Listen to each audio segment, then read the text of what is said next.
పాండవులు శంఖధ్వనులు ఆకాశమంతా నింపుతున్న సమయంలో ఇప్పుడు యుద్ధరంగంలో ఉన్న మిగతా యోధులంతా సిద్ధమయ్యారు. మొదటిగా కాశీరాజు బాణాశ్రవనిధి నిపుణుడు. తనకి తుపాకీ లాంటి ధనుస్సుతో గర్జిస్తూ తన శంఖాన్ని గట్టిగా ఊదుతాడు.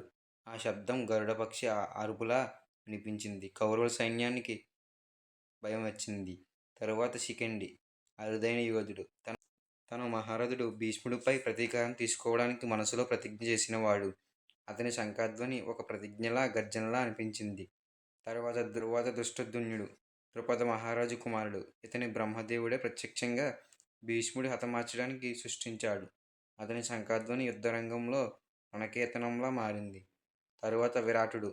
అర్జునుడు ఒకప్పుడు ఆశ్రయించిన రాజు తన సైన్యంతో ముందుకు వచ్చాడు. ఆయన శంఖధ్వని గంభీరంగా సైనికుల హృదయాలలో ధైర్యాన్ని నింపింది. మరి చివరగా సాత్యకి యాదవ వంశంలో వీరుడు, శ్రీకృష్ణుడి శిష్యుడు. ఇతని శంఖధ్వని ఒక అజేయ శక్తి గర్జన వినిపించింది. ఎప్పుడూ ఓడిపోని యోధునిగా ప్రసిద్ధిగాంచిన ధర్మపక్షం గెలవాలి అని మనసులో పిలుచుకున్నాడు. ఇలా పాండవుల సైన్యంలో ఉన్న ప్రతి యోధుడు తన శంఖధ్వనితో యుద్ధ ప్రారంభానికి సిద్ధమయ్యారు. భూమి కంపించింది. గగనం మారుమ్రోగింది. దేవతలు కూడా తల వంచారు. ధర్మయుద్ధం మొదలైంది.